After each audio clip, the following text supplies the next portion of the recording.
어떤 사람은 칭찬받고 인기가 높아지는 것에 대해서 목말라 합니다. 또 어떤 사람은 명예와 권력을 갖는 것에 대해서 목말라 하고 있습니다. 이것을 해결하기 위해서 아침 일찍부터 저녁 늦게까지 수고하며 애를 씁니다. 인간은 어떤 수고와 노력에도 불구하고 자기가 원하는 것을 다 가질 수 없습니다. 돈도 가지고 명예도 권력도 가지고 인기도 가졌다 하지만 그것을 통하여 진정한 만족과 행복을 누리는 것 또한 아닙니다. 전도서 5장 10절 말씀에 보면 은을 사랑하는 자는 은으로 만족함이 없고 풍요를 사랑하는 자는 소득으로 만족하지 못한다 그랬습니다. 그러면 우리 인생의 진정한 배부름, 진정한 만족은 어디에 있는 것일까? 오늘 예수님께서 본문을 통해서 말씀을 하십니다. 의에 줄이고 목마른 자가 복이 있나니 그들이 배부를 것입니다. 의에 줄이고 목마른 삶에 대해서는 그때 그 말씀을 처음 드렸던 제자들만 그렇게 살아야 되는 것이 아닙니다. 미가서 6장 8절에 보면 사람아 주께서 선한 것이 무엇임을 내게 보이셨나니 여호와께서 내게 구하시는 것은 오직 정의를 행하며 인자를 사랑하며 내 하나님과 함께 동행하는 것이 아니냐 그랬습니다. 우리가 의에 줄이고 목마른 삶을 살아간다는 것은 제자들뿐만 아니라 이 시대에 예수 믿는 모든 사람들에게 기대하시는 하나님의 소원이다 그런 말입니다. 저는 오늘 여러분과 함께 의에 줄이고 목마른 사람은 어떤 사람이며 예수님께서 그 사람을 복되다 하신 이유가 무엇인지 함께 생각하며 은혜 받기를 원합니다. 성경에 보면 의라는 말, 의로운 백성이다, 의로운 사람이다, 이 의로움에 대해서 많은 표현을 하고 있습니다. 예수님 당시에 바리새인들은 의로움에 대해서 많은 관심을 가졌습니다. 그러나 그들은 의로움에 대해서 잘못된 생각을 갖고 있었습니다. 율법의 많은 조항들을 지켜야 의롭게 된다고 생각을 했습니다. 안식일을 지키고 그리고 11조를 드리고 철저히 금식을 하는 등 사람들이 보는 앞에서 오랫동안 기도하는 등 종교적인 어떤 행위를 통해서 그들은 의로워진다고 생각을 했습니다. 과연 그럴까요? 그러면 예수님께서 그렇게 철저히 종교적으로 열심히 가졌던 그들을 보며 독사의 자식들아 그렇게 강한 말로 책망을 하셨겠습니까? 바리새인들이 생각하는 의로움과 예수님이 생각하는 의로움은 다르다는 것입니다. 그럼 성경에서 말하는 의로움이라는 무엇을 말하는 것일까요? 의라는 것은 하나님의 성품 중에 하나입니다. 이스라엘 민족과 하나님은 언약을 맺으셨는데 그 언약에 신실하셨습니다. 이스라엘 백성들을 내 백성 삼으시고 그들에게 필요한 모든 은혜와 긍휼을 베풀어 주셨습니다. 구름 기둥으로 불 기둥으로 광야를 향할 때는 하늘을 함께 동행해 주셨습니다. 언약에 신실하신 그 하나님을 두고 하나님은 의로우시다 그렇게 말할 수 있습니다. 그러나 이스라엘은 불의했습니다. 하나님의 은혜를 받고도 그들은 반역을 했습니다. 하나님이 은혜를 주면 배부름을 통하여 마음이 교만하여 우상을 더욱더 음란하게 섬기는 민족이 되었습니다. 그래서 성경에서 말하는 의롭다, 의로움이라고 할 때는 행위로 보면 언약에 대해서 신실하다 그런 걸 쓰고 의롭다라고 말합니다. 관계 안에서 이 의로움을 설명하자면 하나님과 화평한 관계를 이루는 것을 의라 그렇게 말합니다. 저와 여러분들은 아담의 그 죄의 전가로 모두가 하나님의 진노의 자녀들이었습니다. 구원받기 전에는 어느 누구도 소망이 없는 그런 소망이 없는 사람들이었습니다. 예수 그리스도께서 우리의 죄를 한 몸에 지고 십자가에 죽으심으로 대속하심으로 그것을 믿는 모든 자는 의롭게 되었습니다. 오늘 저와 여러분들은 이 믿음으로 이미 하나님 앞에 의롭게 된 자인 줄로 믿습니다. 그러면 의롭다, 의에 줄이고 목마르다 이 말은 내가 더 의롭기 위해서 어떤 행위가 필요하다는 말씀이 아니라 믿음으로 의롭게 되었으니 우리가 그렇게 살아야 된다는 것을 말씀하고 있습니다. 그러면 여러분, 의에 줄이고 목마른 사람은 어떻게 사는 것일까요? 첫째는요, 하나님을 기쁘시게 하는데 아주 애를 씁니다. 의롭게 된 자들은 주님을 기쁘시게 하기 위해서 힘을 써요. 스바냐 3장 17절 말씀 보면 얼마나 위로되는 말씀이 있는지, 하나님이 이스라엘 백성들에게, 믿는 오늘 우리들에게 하시는 말씀입니다. 그는 구원을 베푸실 전능자시라. 하나님이 나로 말미암아 기쁨을 이기지 못하여 하신다십니다. 여러분, 누군가가 여러분 생각하면 여러분 때문에 기쁨을 이기지 못하여 하신다라고 한다면 얼마나 감사하고 얼마나 기쁘겠습니까? 그도 사람이 아닌 하나님이 그러시답니다. 하나님이 믿음으로 의롭게 된 하나님의 사람들을 생각할 때 기쁨을 이기지 못하여 하시며 잠잠히 사랑하시며 너로 말미암아 즐거이 부르며 기뻐하시리라. 여러분, 우리가 하나님께 기쁨이 된답니다. 이것이 얼마나 귀한 삶입니까? 세례 요한은 광야에서 외치는 자의 소리로 부름을 받고 그 사명을 감당했습니다. 얼마나 많은 사람들이 그의 주위로 몰려왔는지 모릅니다. 흔히 사람들은 자기 주위로 사람이 모이면 내가 자칭 의로운 자인처럼, 내가 아주 대단한 것처럼 자기 스스로를 드러낼 만한 상황이 충분히 되지만 세례 요한은 그렇지 않았습니다. 그의 삶의 중심은 어떻게 하면 주님을 기쁘시게 할까, 어떻게 하면 주의 길을 예배하여 수많은 사람이 예수님을 믿게 할까, 여기에만 초점을 갖고 살았던 사람입니다. 그는 말합니다. 많은 제자들이 예수님께로 갑니다. 많은 사람이 예수님께로 갑니다 라고 이야기했을 때에 너무 기쁘다며, 주님은 흥하여겠고 나는 쇠하여라 하리라 철저히 겸손하게 주님을 기쁘시게 하는 일에 온 힘을 기울였던 사람이 세례 요한입니다. 성경에도 보면 우리가 하나님을 기쁘시게 하는 삶을 살기 위해서 어떤 것을 제안하고 있는데, 에베소서 5장 10절에 보니까 바울은 주님을 기쁘시게 할 것이 무엇인지 시험하여 보라 그랬어요. 주님이 어떤 일에 무엇을 기뻐하시는지 시험하여 보라 라고 말씀을 하셨고, 고린도후서 5장 9절에 보면 우리는 몸으로 있든지 떠나 있든지 주를 기쁘시게 하는 자 되기를 힘쓴다 그랬습니다.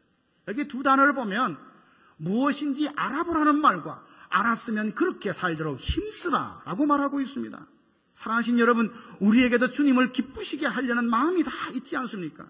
그것을 알 뿐만 아니라 실제로 주님께 기쁨이 되는 삶을 살려고 부단히 애쓰시는 저와 여러분들 되기를 주님의 이름으로 축원합니다. 어떻게 하면 주님을 기쁘시게 해드릴 수 있을까요? 에베소서 5장에 보면 시험해보라, 하나님이 무엇에 기뻐하시는지 시험해보라 라고 하며 앞뒤 문맥에 보면 열매 맺는 삶에 대해서 계속 나열하고 있습니다. 즉 하나님은, 예수님은 열매 맺는, 풍성한 열매 맺는 삶의 변화를 두고 주님께서 기뻐하신다는 말입니다. 히브리서 6장 7절에 보면 땅이 그 위에 자주 내리는 비를 흡수하여 밭 가는 자들이 쓰기에 합당한 채소를 내면 하나님 앞에 복을 받은 것이다 라고 말합니다. 밭은 우리의 마음을 비유한다면 하늘에서 내리는 비라는 것은 하나님이 주시는 은혜와 사랑을 말하지 않습니까? 합당한 채소를 낸다는 것은 삶의 변화를 우리가 하나님 앞에 보이는 것을 말합니다. 오늘은 비가 촉촉히 내려서 이 가문, 이 땅에 얼마나 복되고 우리 마음까지 편안하게 하는지 모릅니다. 하나님의 은혜와 사랑이 우리의 심령에 단비처럼 내릴 때 우리가 하나님 앞에 보여주는 삶은 뭡니까? 변화된 삶을 통하여 주님께 기쁨이 되어드리는 것, 이게 바로 저와 여러분들의 삶이어야 합니다. 주님을 기쁘시게 해드리는 삶의 열매라는 것은 다른 것이 아닙니다. 주님이 나를 사랑하신 것처럼 우리가 서로 사랑하며 사는 것입니다. 하나님은 우리가 볼 때 다툼과 허영을 가지고 서로 갈등하고 나누어주는 것보다는 하나님의 사랑으로, 그 사랑으로 서로 하나 되는 모습을 하나님은 기뻐하십니다. 힘써 모이는 성도와 교회가 될 때 주님은 기뻐하십니다. 우리의 말로 하나님을 근심하게도 할 수 있고 하나님을 기쁘시게도 할 수 있습니다. 누추함과 어리석은 말이나 희롱의 말은 하나님께서 기뻐하시지 않습니다. 온갖 더러운 것과 탐욕은 그 이름조차 말하지 말라고 했습니다. 오히려 우리는 감사하는 말이 우리 마음속에, 우리 입술 속에 풍성하기를 원합니다. 그 삶을 두고 하나님은 기뻐하신다라고 했습니다. 우리의 말이 소금으로 고르게 하듯 맛을 내는 지혜로운 말이 되고 은쟁반 위에 놓여진 금사과처럼 경우에 합당한 말을 통하여 많은 사람들을 위로하고 믿음으로 세운다면 하나님은 우리의 삶을 통하여 기뻐하신다라고 성경이 말하고 있습니다. 전에는 우리가 어둠이었지만 이제 빛의 자녀가 되었지 않습니까? 그러므로 빛의 자녀들답게 살아야 하는데 우리의 변화된 삶을 통하여 우리 주님은 기뻐 받으십니다. 우리를 보내신 그곳에서 빛으로 살고 소금으로 살 때 하나님은 기뻐하세요. 어둠 가운데 있는 그 땅에, 그곳에 빛으로 그 가운데 가서 어둠을 몰아내고 하나님의 나라가 그 땅에 임하게 하는 그 소명이 저희들에게 있습니다. 부패하는 세상에 소금이 되어서 그 부패를 막고 하나님의 뜻을 행하게 하는 바로 그 소금의 삶, 이런 삶을 살아갈 때 하나님은 기뻐하십니다. 우리의 섬김을 통해 많은 사람들이 예수님을 알게 되고 우리의 헌신을 통해 수많은 사람들이 그리스도의 향기를 경험하게 될 때 그것을 두고 주님은 기뻐하십니다. 이렇게 사는 것은 결코 쉽지 않습니다. 그래서 성경에 보면 힘쓰라 하지 않았습니까? 주님께 기쁨이 되는 삶을 살기 위해는 우리 마음에 특별한 결심과 결단이 있어야 합니다. 다니엘과 세 친구들을 보십시오. 그들은 장래가 촉망되는 젊은이들이었습니다. 아주 똑똑한 사람이었어요. 그런데 그들은 나라가 명하자 포로가 되었습니다. 포로가 신세가 되면 그들은 자유가 없습니다. 마음대로 할 수가 없어요. 그럼에도 불구하고 그는 포로된 신세이지만 나는 거룩하게 살 것이다, 순결하게 살 것이다, 하나님 앞에 결심하고 나아갔더니 하나님께서 그들을 도와주셨습니다. 그들에게 큰 시험이 다가왔습니다. 바벨론 왕 느부갓네살은 두로 평지에다 27m 되는 큰 금신상을 세우고 누구든지 이 앞에 절을 해라, 그렇지 않으면 풀무불에다가 다 던져버리겠다라고 명령을 했습니다. 다니엘의 세 친구는 그 앞에 절을 할 수 없었습니다. 하나님께 기쁨이 되는 그 한 가지의 소망을 갖고 살았던 젊은이였기 때문입니다. 결국 발각이 되어서 임금 앞에 세워졌습니다. 왕은 분노하며 말합니다. 너희가 지금이라도 준비하였다가 나팔 소리가 불 때 이 신상 앞에 절하면 좋겠지만 만일 절하지 아니하면 뜨거운 풀무불에 너희를 던져 넣을 것이다 라고 임금이 말을 했습니다. 여러분, 이때가 어떤 때입니까? 사드락과 메삭과 아벳느고에게는 느부갓네살 임금을 기쁘게 할 것인지 하나님을 기쁘시게 할 건지 결정을 해야 되는 순간입니다. 이것은 잠시 어떤 손해를 얻느냐, 이익을 얻느냐의 결론을 가지고 선택하는 것이 아니라 사느냐 죽느냐의 바로 그 기로에 선 선택입니다. 그런데 이 젊은이들은 어떻게 선택을 했습니까? 왕이여, 우리가 섬기는 하나님이 우리를 맹렬히 타는 풀무불 가운데 건져내실 것입니다. 설사 그렇게 하지 않는다 할지라도 우리는 왕이 섬기는 그 신을 섬길 수 없습니다. 우리는 하나님만 섬기겠습니다 하고 담대히 말을 했습니다. 여러분, 이런 삶이 하나님 앞에 기쁨이 되는 삶입니다. 결코 저절로 되어지는 것이 아닙니다. 특별한 결심과 각오를 할 때 그 위에 성령이 도와주시고 은혜를 부어주실 때 우리가 그렇게 하나님 앞에 기쁨이 되는 삶을 살아갈 수 있습니다. 그리고 의에 줄이고 목마른 삶이라는 것은 두 번째로 말씀대로 살아가는 삶을 말합니다. 사람들은 가만히 보면 자기 나름대로의 기준이 있고 관점이 있고 삶의 방식이 다 있습니다. 자신의 생각을 내려놓고 말씀에다가 자신을 맞춘다, 이건 결코 쉬운 일이 아닙니다. 인간은 완악하고 완강한 암소처럼 교만하기 때문에 스스로 하나님의 뜻을 알고도 그 뜻에 맞추어낼 수 없는 약함이 있습니다.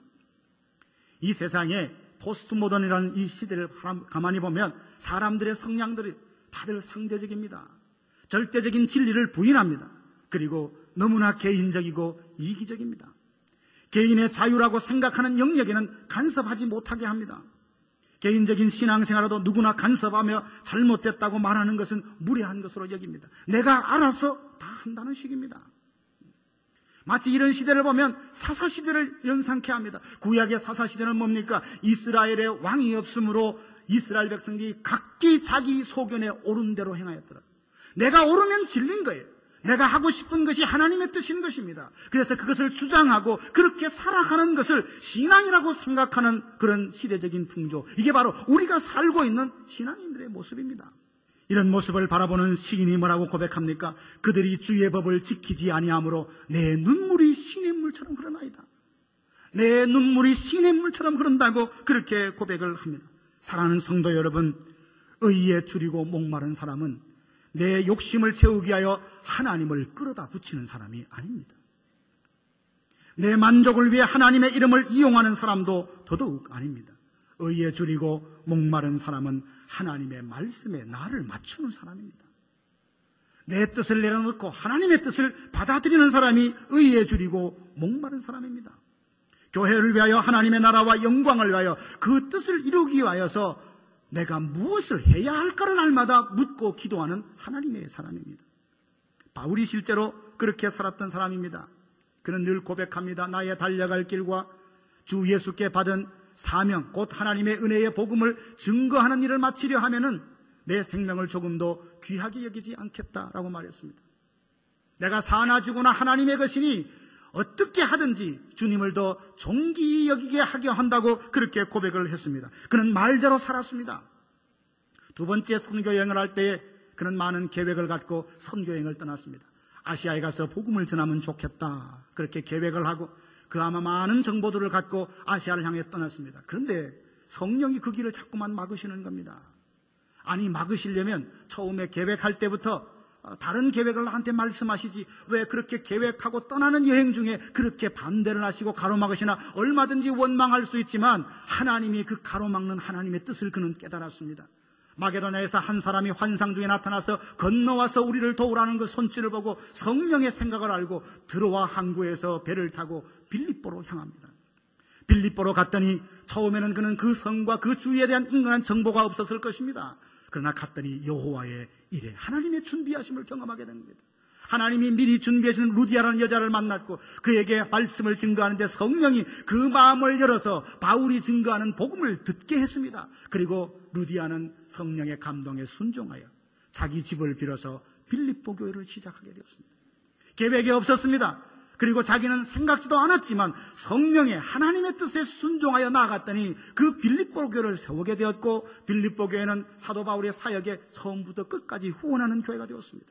뿐만 아니라 데살로니가 교회, 베레아 교회, 그리고 아덴의 복음을 증거하고 고린도에까지 그 교회를 세우고 에베소 교회까지 세우고 예루살렘으로 돌아오는 귀한 선교 사역을 감당할 수 있었습니다. 자기의 뜻을 끝까지 고집했더라면, 내 생각이 옳다고 하나님 앞에 끝까지 하나님을 설득하려고 했더라면 그는 이런 풍성한 열매를 맺지 못했을 것입니다. 의에 줄이고 목마른 자는 무엇입니까? 내 뜻을 내려놓고 주의 뜻에 기꺼이 손들고 항복할 줄 아는 사람입니다. 의에 줄이고 목마른 사람은 내 생각, 내 계획이 없는 것이 아닙니다. 내 것을 고집하는 것이 아니라, 집착하는 것이 아니라 말씀 따라 사는 것입니다. 내 뜻을 이루려는 것이 아니라 하나님의 뜻을 이루어가는 사람입니다. 이렇게 살려고 하니까 고민이 얼마나 많아요. 세상은 만만치 않습니다. 주변의 많은 환경이 나를 하나님의 말씀에 순종하게 살도록 내버려두지 않습니다. 어떻게 연약한 우리들이 죄 많은 이 세상에서 하나님의 말씀에 순종하며 살아갈 수 있을까요? 여러분, 구약시대의 노아를 아실 것입니다. 노아는 방주를 만들었던 믿음의 사람이면서 동시에 포도주에 취해서 큰 실수를 했던 연약한 한 사람의 인간입니다. 그가 살던 시대는 홍수로 심판해야만 하는 바로 그런 타락하고 부패한 시대였습니다. 그런 시대에 노아는 의롭게 살았다고 했습니다. 하나님과 동행하며 살았다고 했습니다. 어떻게 가능했을까요? 그에게는 우리에게 없는 특별한 뭐가 있었다는 것이 아니라 창세기 6장 8절에 보니까 노아는 하나님 앞에 은혜를 입었더라라고 되어 있어요. 평범한 사람도, 연약한 사람도 하나님의 은혜를 덧입으면 시대가 아무리 약하고 아무리 부패해 날지라도 그 세상 속에서 하나님의 말씀대로 살아갈 수 있는 힘과 능력을 부여받게 되는 것입니다. 의롭게 살려면 힘을 써야 된다고 하는데, 그러면 어느 정도 힘 써야 될까? 우리는 다 신앙으로, 믿음으로 살려고 노력하고 있습니다. 그러니 이 시간에도 예배하러 왔습니다. 어떻게 하면 좋을까? 나름대로 힘쓰고 있는데 예수님께서 우리에게 기대하시는 그 수고, 애씀, 노력에 대한 그 어떤 기준이 뭐냐 하면 오늘 이렇게 말합니다. 의에 줄이고 목마른 자가 복이 있다. 여러분, 우리가 의롭게 살려고 하는 그 마음과 열망이 줄이고 목마른 마음으로 하나님 앞에 그렇게 살아가고 있느냐 예수님이 말씀하고 있는 것입니다. 마태복음 6장 33절에 보면 너희는 먼저 그의 나라와 그의 의를 구해라. 먼저 구해야 될 것이 있다라고 말씀을 하셨습니다. 예수님께서는 제자들에게나 믿는 성도들에게 줄이고 목마름으로 의를 구하라 라고 했는데요, 여기에 줄인다라고 하는 마음은 어떤 마음인가 하면 때가 되어서 뭐 좀 먹어볼까, 어떤 음식을 동정하는 그런 정도를 말하는 것이 아닙니다. 거의 기아 상태로 지금 먹지 않으면 죽을 상태입니다. 지금 그런 마음으로 나는 살아야 돼, 생존에 대한 본능으로 먹을 것을 찾아다니는 그 간절한 열망, 이게 바로 줄임입니다. 의를 구하되 그런 마음으로 구하라는 거예요. 목마름이라는 것은 무엇입니까? 타는 목마름으로 더 이상 견딜 수 없습니다. 그래서 물을 찾아다니는 시냇가를 찾아다니는 그 목마른 사슴처럼 의를 구하고 의를 찾고 의를 행하며 살기로 그렇게 마음에 열망을 품고 사랑하는 그 마음을 주님이 원하고 계십니다. 저와 여러분 모두가 의롭게 살려고 하나님의 뜻대로 살려고 부단히 노력할 것입니다. 그러나 줄이고 목마름으로 내가 의롭게 살지 않으면, 내가 이렇게 하지 않으면 나는 죽는다라는 그 절박한 심정으로 내가 이 땅에 하나님의 말씀을 지키고 하나님께 기쁨이 되려고 삶을 살고 있나 물어봤을 때에 쉽게 저부터도 예스라고 대답하기가 어렵습니다. 예수님께서 말씀하신 의에 줄이고 목마른 자란 진정 복된 자란 것은 죽을 지경에 이를 정도로 배고픈 사람이 음식을 찾는 것처럼 목말라 죽어가는 그 사람이 그 생수 한 모금을 간절히 찾는 그 절박하고 절실한 마음으로 의를 구하라 라고 말씀하고 있습니다. 저와 여러분들이 이런 믿음, 이런 성품을 갖고 신앙생활하는 하나님의 백성 되기를 주님의 이름으로 축복합니다. 의에 줄이고 목마른 자에게 주시는 약속이 있습니다. 그것은 뭐냐면 배부를 것이라 라고 했습니다. 여러분, 육신의 배부름이라는 것은 잠시 있다가 시간이 지나면 다시 허기를 느낍니다. 여기에 배부를 것이라 라는 말은 우리의 영혼의 만족을 말합니다. 더 이상 샬롬이라는 상태, 모든 것이 다 갖추어진 것처럼 마음의 진정한 평화와 행복을 느끼는 상태를 말합니다. 그러고 보면 하나님이 주시는 채우심이 있습니다. 세상이, 사람이 내가 채울 수 없는 어떤 그 공간이 있다는 말입니다. 의에 줄이고 목마른 자에게는 하나님이 그 공간을 채워주심으로 배부른 영혼의 만족을 누릴 수 있는 그 귀한 복을 누리게 하십니다. 이것을 누렸던 다윗이 시편 23편 1편에서 그렇게 말합니다. 여호와는 나의 목자시니 내가 부족함이 없으리로다. 그의 삶을 뒤돌아보면 부족함 투성이었을 것입니다. 얼마나 많은 정적들이 있었는지 모릅니다. 그래서 시편 3편에 보면 여호와여 나의 대적이 어찌 그리 많은지요. 일어나 나를 치는 자가 많습니다라고 하나님 앞에 기도할 정도로 그런 정치적인 적들이 많이 있었습니다. 신실한 군대와 용사들도 있었지만 그를 반대하는 사람도 있었어요. 그런 삶을 두고 나는 부족함이 없다고 말할 수 있던 이유가 무엇입니까? 진정 그는 의를 구하고 줄이고 목마름으로 의를 구했던 삶의 결론으로 하나님이 그에게 주시는 영적인 배부름을 누렸기 때문입니다. 그리고 의에 줄이고 목마른 자에게는 예수님을 닮아가는 성화의 은혜를 허락해 주십니다. 여러분, 누구보다 의에 줄이고 목마른 삶을 사셨던 분이 예수님이 아니십니까? 그렇게 살면 나도 모르게 예수님을 닮게 됩니다. 여러분, 의에 줄이고 목마른 삶을 살려고 하면 자라고 하는 시퍼런이 가시가 내 속에서 뽑아져 나와야 됩니다. 끊임없이 하나님 앞에 엎드려야 합니다. 하나님의 뜻에 내 자신을 맡기고 거기에 맞추어야 됩니다. 이건 결코 쉽지 않은 일이에요. 그래서 몸부림치다가 사모하다가 기도하다가 엎드리다가 은혜를 받으며 그는 조금씩 주님을 닮아가게 되어 있습니다. 세상의 쾌락보다 구원의 즐거움을 누리며 사는 삶, 의에 줄이고 목마른 사람은 우리의 정과 욕심을 십자가의 현재의 날마다 못 박는 사람입니다. 나는 날마다 죽노라 고백하며 그 안에서 부활의 권능을 날마다 경험하기로 했던 사도 바울처럼 우리도 의에 줄이고 목마른 삶을 살게 된다면 우리의 삶과 성품에서 예수님을 닮게 되어 있습니다. 사랑하신 성도 여러분, 무엇에 줄이고 무엇에 목말라 하고 계십니까? 더 많은 부유함, 더 높은 자리, 더 많은 사람들에게 인기와 주목받는 것, 그거 필요합니다. 그러나 그것만 가지면 내가 모든 것을 가진 것처럼 생각하면 그 사람은 신앙이라 할 수 없어요. 그렇지 않습니까? 어떤 사람은 그렇습니다. 내가 원하는 것이 있어서 하나님을 찾습니다. 물론 이것은 자연적인 것이라고 말하지 모르지만 하나님이 내가 원하는 것을 채워주지 않는다면 이 하나님은 내게 쓸데없는 하나님으로 생각하고 신을 바꿀 정도라면 그 사람의 신앙은 올바른 신앙이라 할 수 없을 것입니다. 의에 줄이고 목마르다는 것은 다른 것이 아닙니다. 날마다 나를 하나님께 맞추고 조금씩 내가 이 땅에서 의로운 삶을 살기를 갈망하고 그리고 의인이 없는 이 시대를 바라보며 가슴 아파하는 그 마음으로 하나님 앞에 메어달리는 삶일 줄로 압니다. 사랑하신 여러분, 이제 우리가 의에 줄이고 목마른 자로 살아가시기를 간절히 바랍니다. 어떻게 하면 하나님을 기쁘시게 할까? 어떻게 하면 내가 하나님의 말씀에 순종할까? 그래, 은혜를 입어야 되는구나. 노아처럼 하나님 앞에 은혜를 입으면 그렇게 살 수 있구나 생각하며 날마다 하나님의 은혜를 구하시길 바랍니다. 그래서 언젠가 하나님만이 주시는 그 영적인 배부름, 삶의 진정한 만족과 행복을 누리면서 이 땅을 살아가시는 저와 여러분들 되기를 주님의 이름으로 축복합니다.